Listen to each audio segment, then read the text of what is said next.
বাংলাদেশ আওয়ামী লীগ আবার ফিরবে এবং ভয়ঙ্কর ভাবে। এই জামাতের যত বংশ বীজ আছে না, তত বীজ আছে না, আমরা তো ইন্ডিয়া ভাইয়া আসতে পারছি। এই জামাতের যারা বীজ আছে এরা তো পাকিস্তানও যেতে পারবে না। পাকিস্তান যেতে হলে তো ইন্ডিয়া পাস করে দিতে হবে। হ্যাঁ, এয়ারেও যেতে পারবে না, কোনো দিক দিয়ে যেতে পারবে না। কোথায় যাবে?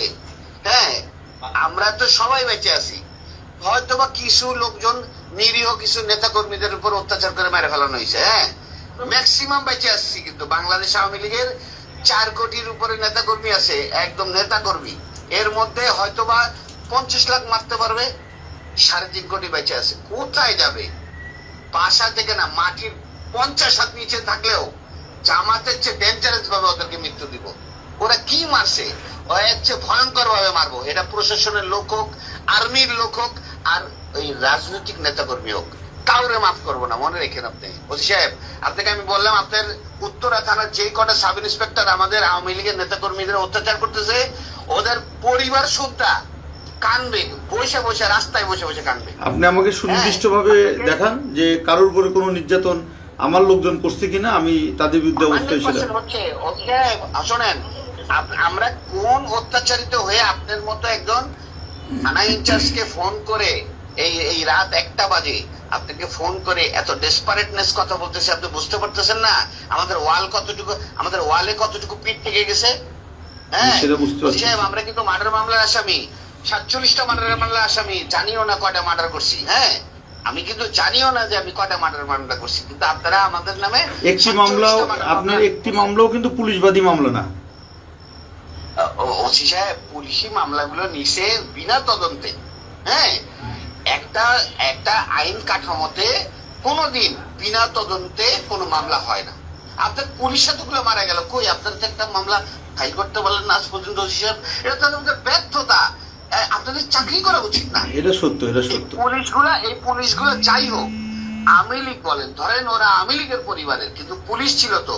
এতগুলো মারা গেল, আজ পর্যন্ত তো কেউ, আপনারা 10 জন পুলিশ এক জায়গায় দাঁড়াই তো বলতে পারলেন না একজন প্রেগনেন্ট মহিলা পুলিশের একজন সাধারণ অফিসার, তার মতো মহিলাকে এত নৃশংসভাবে মার্ডার করলো। সে তো এই প্রেগনেন্ট অবস্থায় তো কোনো জামাতের নেতা বা কোনো ছাত্রকে মারতে যায় নাই, তো তাকেও মেরে ফেললো। কই আপনারা তার মামলাটাও তো করতে পারলেন না। তো আপনারা এগুলো সিদ্ধান্ত হচ্ছে, এগুলো সব মামলা হবে। কোন সিদ্ধান্তই আপনাদের বাস্তবায়ন হবে না। সাহেব, আমরা রাজনীতি করে এসেছি। আমি আজকে 21 বছর প্রেসিডেন্ট সেক্রেটারি। আমার কি ওই ধারণা নাই বাংলাদেশের রাজনীতি কোন দেশের মানে কথায় চলে? আমেরিকা কয়দিন সেভ করবে সাহেব? ঠিক আছে, আপনি, আমরা ছোট চাকরি করি, ছোট মানুষ, আপনি ই করেন। আপনি আমার থানা যে না সাহেব, আপনার তো ছোট মানুষ, কিন্তু আপনার কার্যক্রম তো বড় বড়। আপনার কার্যক্রম ঠিক করেন ওসি সাহেব। হ্যাঁ, আল্লাহর কসম, আমার কার্যক্রম যদি কোনো অপরাধ থাকে, এটা আমার কর্তৃপক্ষ বা আমার উপরওয়ালা আছে, সে দেখবে। তবে আমার কোনো অফিসার যদি অন্যায় করে থাকে, আপনি সেটা আমাকে দেন, আমি সেটা দেখব। আমার বিরুদ্ধে যদি কোনো অভিযোগ থাকে সেটা দেন, আমি সেটা জবাব দেব। ওসি সাহেব, আপনার বেতন কিন্তু আপনার ঊর্ধ্বতন কর্মকর্তা দেয় না। আপনার বেতন কিন্তু বাংলাদেশ গণপ্রজাতন্ত্রী সরকার, বাংলাদেশ প্রজাতন্ত্রী সরকার, মানে আমি যদি কোনো, আপনি প্রায় 10 মিনিট কথা বললেন আমার সাথে, এর মধ্যে যদি একটি অভিযোগ আমার বিরুদ্ধে দেখান যে আপনি দেখাতে পারছেন কিনা, এভাবে গড়ে কথা বলতে হবে না। আমি আপনাকে প্রমাণ, আপনার পরিচয়টাও দেন নাই, আপনি কে, আপনি পরিচয়টাও দেন নাই। আমি আপনাকে আমার সম্পূর্ণ ডিটেইলসই বলছি, শুধু নাম বলি না। নাম বলতে সমস্যা কোথায়? আপনি নাম বললে সমস্যাটা কোথায়? আপনার নাম, আমি যদি কোনোদিন আমার নাম বলি, আপনার বাসায় আপনার সামনে কাইকে বলবো।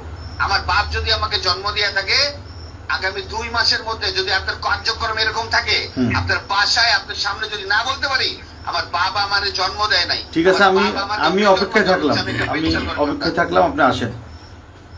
হ্যাঁ, আমি আপনাকে মনে রাখেন, আপনি আরেকবার আরো যদি এরকম আপনার কার্যক্রম চলে, আগামী 2 মাসের মধ্যে আপনার সঙ্গে আমার একদম সরাসরি দেখা হবে। এবং আমার নাম আপনার যদি সরাসরি আপনার মনে না থাকে, আমার বাপ আমার জন্ম দেয়নি। ঠিক আছে, আপনি আসেন, 2 মাস ওয়েট করলাম। আর্মির হেল্প নিয়েন আপনি ওসি সাহেব, যদি আপনি এরকম কার্যক্রম থাকে, আপনার বাংলাদেশ আর্মির হেল্প নিয়ে। ঠিক আছে, অপেক্ষা করলাম, আসেন। জি জি, থ্যাংক ইউ ওসি সাহেব।